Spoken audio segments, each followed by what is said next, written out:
Welcome, dear listener, to a journey into the shadowy corners of medieval history. I'm so glad you've joined me for some quiet storytelling as the day comes to a close. Before we begin our tale, I'd love to know where in the world you're listening from and what time it is for you right now. Feel free to leave a comment and say hello. I always enjoy seeing the global community of history lovers gathered here. And if you find these gentle excursions into the past as fascinating as I do, I invite you to subscribe so we can embark on many more adventures together. Now, make yourself comfortable, settle in, and let your mind wander back in time with me. Imagine a world of grand castles and glittering courts, of chivalrous knights and lavish pageantry. This is Europe in the Middle Ages, a time that has long captured our imaginations.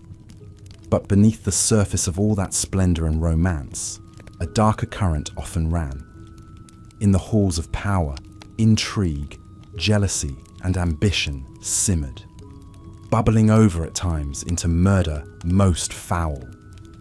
And in this precarious world, even kings and queens could meet shocking, untimely ends. Tonight, we'll explore some of the most disturbing royal deaths of the medieval era. Tales of torture, madness, poison, and betrayal.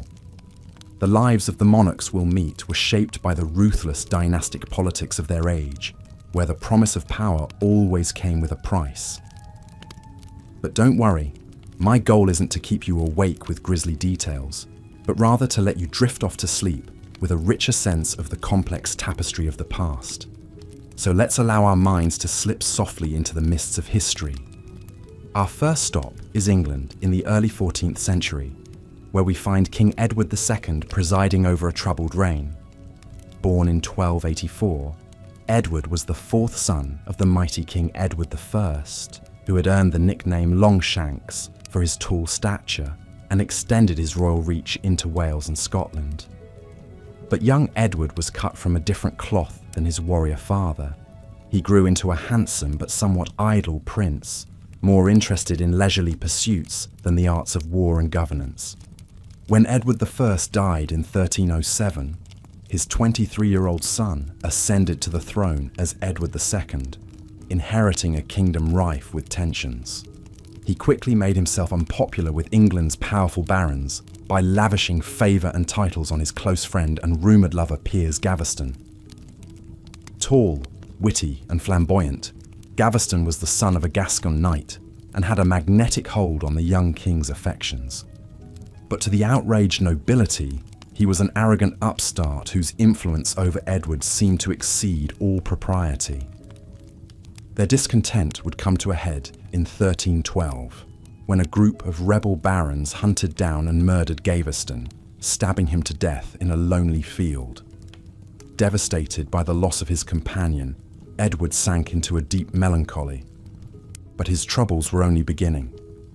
Military defeats against the Scots, excessive spending, and the elevation of another unpopular favourite, Hugh Despenser, further eroded his standing.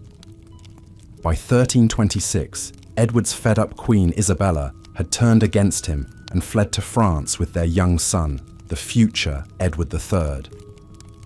There she took up with a powerful English nobleman in exile named Roger Mortimer, and together they raised an army and invaded England. Edward II's support quickly crumbled, and he was forced to abdicate the throne in favour of his teenage son, becoming the first English king to be deposed since the Norman conquest over 250 years before. The humiliated former king was taken into custody, separated from his male favourites, and shuffled secretly between castles as a prisoner. He eventually ended up at lonely Berkeley Castle in Gloucestershire, held under guard in the custody of Mortimer's men.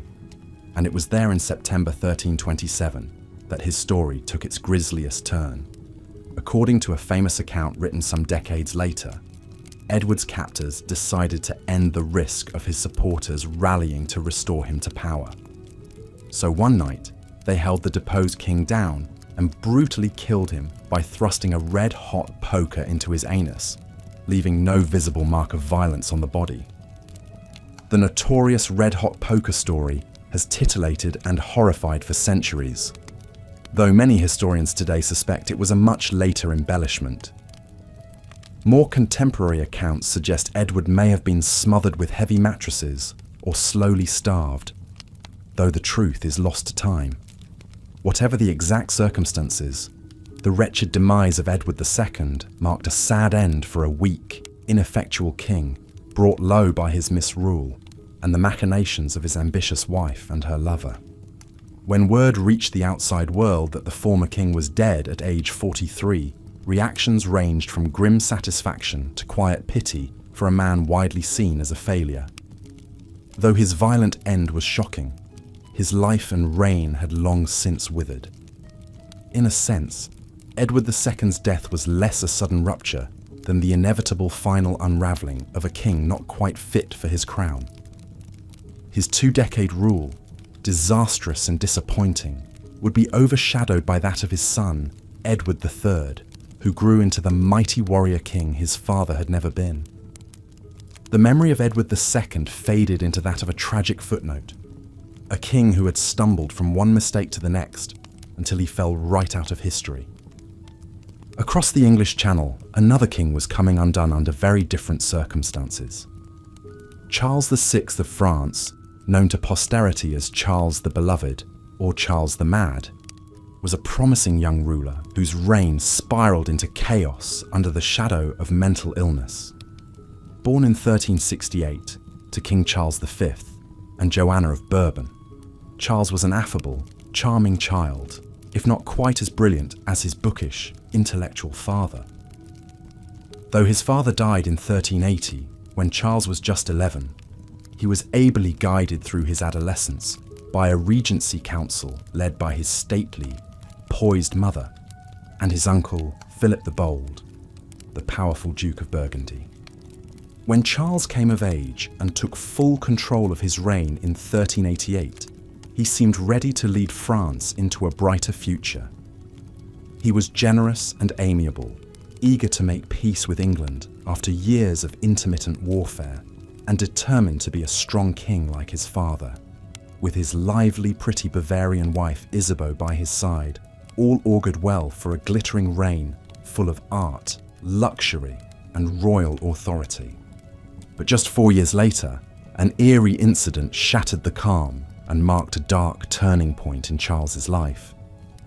In the summer of 1392, the 23-year-old king was travelling with his entourage in the forest of Le Mans when a crazed, half-naked man leaped out of the trees and grabbed his horse's bridle, shouting, "Ride no further, noble king! There is treason afoot!" Though the king's men quickly chased the madman away, Charles became agitated and frightened.